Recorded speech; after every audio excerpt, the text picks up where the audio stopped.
आज हम GPS Virk lieutenant colonel कई बार मीडिया के से मुखातिब होते रहते हैं।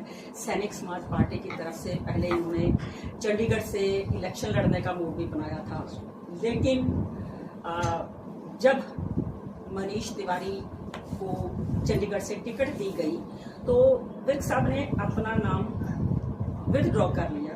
क्यों कर लिया, पहले तो आज ये पूछते हैं। बिर्क साहब, आपने अपना नाम विथड्रॉ क्यों किया, पहले तो ये जानना चाहते हैं। संतोषी, आपको पता है मैं पिछले 10 साल से एक इशू के ऊपर शॉर्ट सर्विस कमीशन ऑफिसर्स और इमरजेंसी कमीशन ऑफिसर्स और women short service special entry हैं, उनके हक में प्रो राटा OROP और कैशलेस मेडिकल फैसिलिटी प्रिविलेजेस के लिए मैं बात कर रहा हूँ। और आज तकरीबन 10 से 11 साल हो गए हैं कि लगातार कोई ऐसी पॉलिटिकल पार्टी नहीं है या कोई ऐसा अथॉरिटी नहीं है जिसको हमने ये आगे पेश नहीं हुए। और मुझे एक चीज़ की बस खुशी रही कि जब मनीष तिवारी के हमारे मेंबर ऑफ पार्लियामेंट हुआ करते थे तो उस समय उन्होंने जब कम से कम मेरी ऐसे 3 बार उनके साथ प्रेजेंटेशंस हुई, वो कन्विंस हो गए कि what is the right approach. तो उन्होंने जब मेरे मेंबर ऑफ पार्लियामेंट यहाँ पर थे तो उन्होंने मेरा ये जो इशू है, उन्होंने दो he was in opposition but ये पॉइंट को रेज किया और रेज करने के बाद वहाँ पर सर पार्लियामेंट में पास हुआ और मुझे लगता है बहुत बढ़िया तरीके से और yes.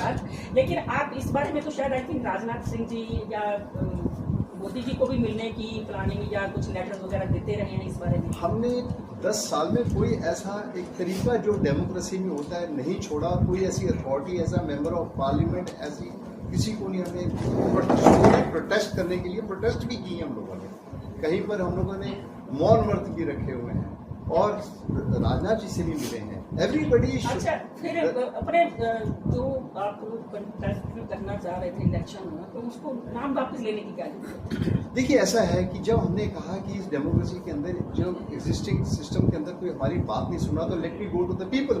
So I found Chandigarh is the best place where मुझे इलेक्शंस के लिए मैं पीपल के पास जाऊंगा और अभी लोगों के पास रखूंगा ये problem.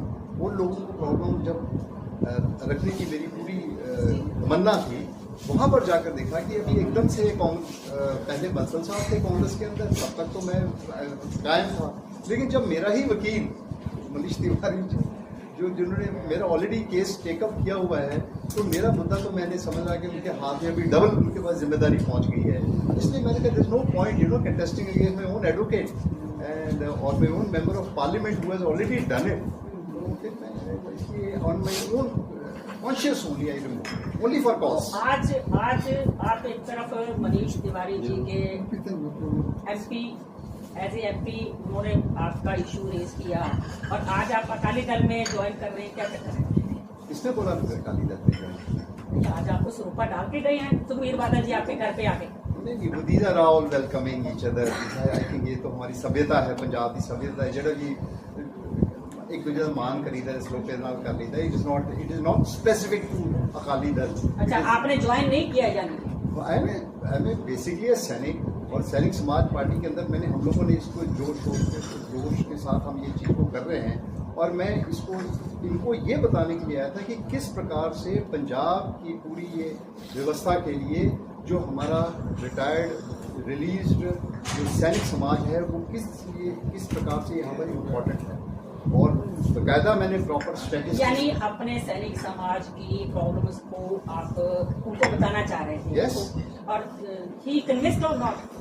I think he was so much convinced कि एकदम से उन्होंने बोला ये सारी फाइल मुझे दे दीजिए और डाटा दे दीजिए और वो लेकर भी चले गए। मुझे पूरी उम्मीद है ये फर्स्ट पॉलिटिकल पार्टी होगी श्रोमणी अकाली दल, ये हो सकता है फॉर द फर्स्ट टाइम ये अपने मैनिफेस्टो में शायद 100% डालेगी, जिस भरोसे के साथ सुखबीर बादल जी ने आज आई थिंक चंदू माजरा जी को वो पकड़ाई है कि ये कमेटी के मेंबर हैं तो yes there was somebody lot of responsible people came और वो सारी मेरी फाइल भी ले गए और मेरा डाटा स्टैटिस्टिक्स भी ले गए हैं। हमारा मानना ये है कि जो हमारा सैनिक समाज रिटायर या रिलीज होकर आता है उसको भी डेमोक्रेसी के अंदर जो भी ये सिस्टम चल रहा है उसके अंदर जब रिटायर होके आ जाता है तो जहाँ जहाँ पर भी उसको मौका मिलता है सैनिक को भी अपनी पार्टिसिपेट करना चाहिए डेमोक्रेटिक सिस्टम के अंदर, उनको इंक्लूसिव एम्पावरमेंट मिलनी चाहिए। अच्छा, क्या डिमांड मेन आपने क्या मैनिफेस्टो में डालने के लिए क्या कहा? मैंने उनको ये बोला है कि टोटल जितना भी एक्स सर्विसमैन है इस हिसाब से पंजाब के अंदर 13.1% जो पॉपुलेशन है पंजाब की 13.1% उसका डायरेक्टली एक्स सर्विसमैन के साथ हमारा इसकी जो वोटिंग यानी स्ट्रेंथ आपका है, कहने का मतलब ये है कि टोटल पॉपुलेशन का 13% स्ट्रेंथ हमारा सैनिक समाज है पंजाब के अंदर। इसलिए इसके हिसाब से 13% के हिसाब से जहाँ जहाँ पर भी हमें मौका मिलता है हम लोगों को ये सुपर माइनॉरिटी समझते हुए यहाँ पर हमें भी अपनी रिजर्वेशन की मिलनी चाहिए।